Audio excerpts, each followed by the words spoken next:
Welcome to city Q classes. आज से हम लोग हिस्ट्री के क्वेश्चन सीरीज की शुरुआत करेंगे जो आने वाले एग्ज़ाम के लिए बहुत ही इम्पोर्टेंट है, चाहे वो बीपीएससी हो, एसएससी हो या रेलवे हो।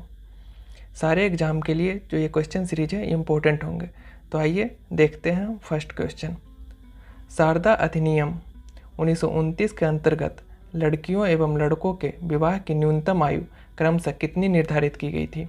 ऑप्शन ए है 14 और 18, ऑप्शन बी है 18 और 21, ऑप्शन सी है 15 और 18, ऑप्शन डी है 16 और 14। तो इसमें जो लड़कियों की न्यूनतम आयु निर्धारित की गई थी वो 14 वर्ष और लड़कों की न्यूनतम आयु 18 वर्ष निर्धारित की गई थी। तो हमारा ऑप्शन ए जो होगा वो करेक्ट होगा। तो शारदा अधिनियम कब आया था? 1929 ईस्वी में, पर इसे लागू होने में 6 महीने का टाइम लग गया था और ये लागू हुआ था 1 अप्रैल 1930 से। 1 अप्रैल 1930 से शारदा अधिनियम लागू हुआ था और इसमें लड़कियों की न्यूनतम आयु 14 वर्ष और लड़कों की न्यूनतम आयु 18 वर्ष कर दी गई थी। तो यहाँ से हमारा ऑप्शन ए जो होगा वो करेक्ट होगा। Next question. बंगाल का विभाजन मुख्यतः किया गया था। बंगाल का विभाजन किस कारण से किया गया था? ऑप्शन ए है हिंदू और मुसलमानों को विभाजित करने के लिए। सही है, अंग्रेज हिंदू और मुसलमान को अलग अलग करना चाहते थे, इसलिए वो चाहते थे बंगाल का विभाजन हो जाए। ऑप्शन बी है प्रशासनिक सुविधा के लिए। नहीं, वो प्रशासनिक सुविधा के लिए नहीं करना चाहते थे। ऑप्शन सी है बंगाली राष्ट्रवाद की वृद्धि को दुर्बल करने के लिए। सही है, क्योंकि उस समय बंगाल में राष्ट्रवाद उदय हो रहा था, राष्ट्रवाद की भावना का उदय हो रहा था, इसलिए वो चाहते थे कि बंगाल का विभाजन हो जाए। ऑप्शन डी है बंगाल के विकास के लिए। नहीं, वो बंगाल का विकास भी नहीं चाहते थे। तो यहाँ से हमारा ऑप्शन ए और सी दोनों सही है, यानी कि हमारा ऑप्शन ई जो होगा वो करेक्ट हो जाएगा। नेक्स्ट देखते हैं। महात्मा गांधी जी के राजनीतिक गुरु का क्या नाम था? ऑप्शन ए है एम.जी. रानाडे, ऑप्शन बी है दादा भाई नौरोजी, ऑप्शन सी है गोपाल कृष्ण गोखले और ऑप्शन डी है लाला लाजपत राय। तो गोपाल कृष्ण गोखले जो थे वो महात्मा गांधी के राजनीतिक गुरु थे। तो यहाँ से हमारा ऑप्शन सी जो होगा वो करेक्ट हो जाएगा। Next question. निम्नलिखित में से किस आंदोलन से गांधी जी संबंधित नहीं थे? नीचे जो दिया गया आंदोलन है उसमें से किससे गांधी जी संबंधित नहीं थे? तो आइए देखते हैं। ऑप्शन ए है स्वदेशी आंदोलन। स्वदेशी आंदोलन कब हुआ था? 1905 ईस्वी में। ऑप्शन बी है अहमदाबाद आंदोलन। तो ये कब हुआ था? 1918 में। खेड़ा आंदोलन ये भी 1918 ईस्वी में हुआ था और भारत छोड़ो आंदोलन 1942 ईस्वी में।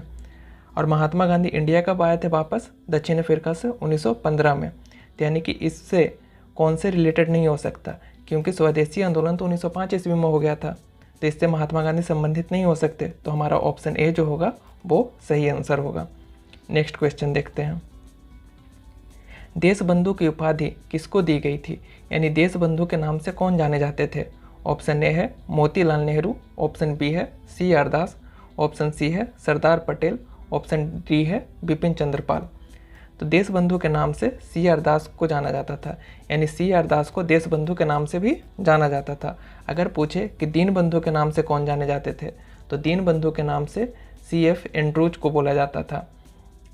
तो यहाँ पे हमारा आंसर जो होगा वो ऑप्शन बी होगा, सी.आर. दास। सी.आर. दास को देशबंधु भी कहा जाता था। नेक्स्ट क्वेश्चन देखते हैं।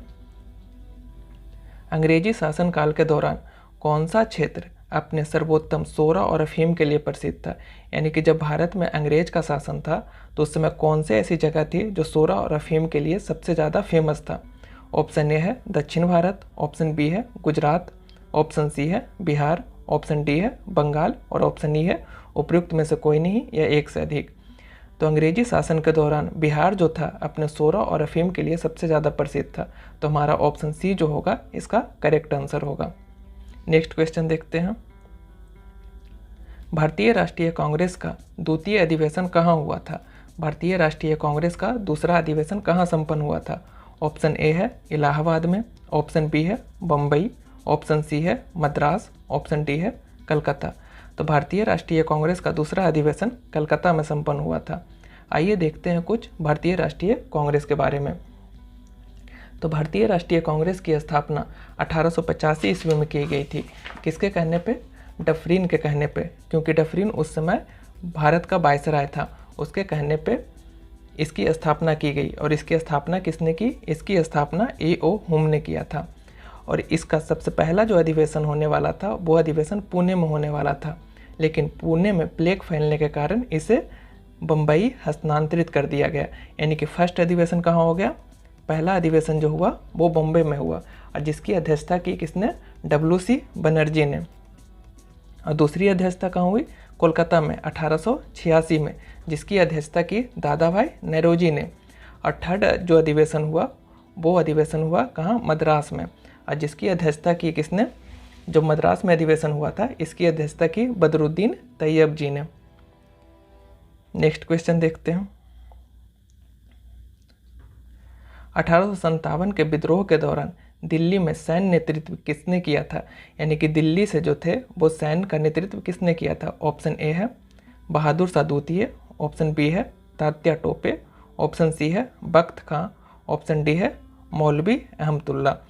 तो हमें पता है कि उस समय दिल्ली में मुग़ल सम्राट थे, और मुग़ल सम्राट का क्या नाम था? बहादुर शाह द्वितीय। लेकिन उनका एज ज़्यादा होने के कारण उन्होंने सैनिकों का नेतृत्व नहीं किया। बहादुर शाह द्वितीय के सेनापति थे जिनका नाम था बख्त खां। उन्होंने 1857 की क्रांति के समय सैनिकों का नेतृत्व किया था। तो हमारा ऑप्शन सी जो होगा यहाँ पे करेक्ट आंसर होगा।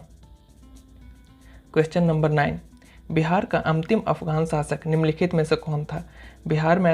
बिहार पे कौन सा ऐसा शासक था अफगान जिसने सबसे लास्ट में रूल किया था?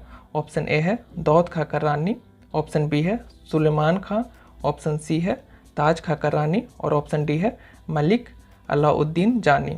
तो इसका सही आंसर है ऑप्शन ए दाऊद खां कररानी।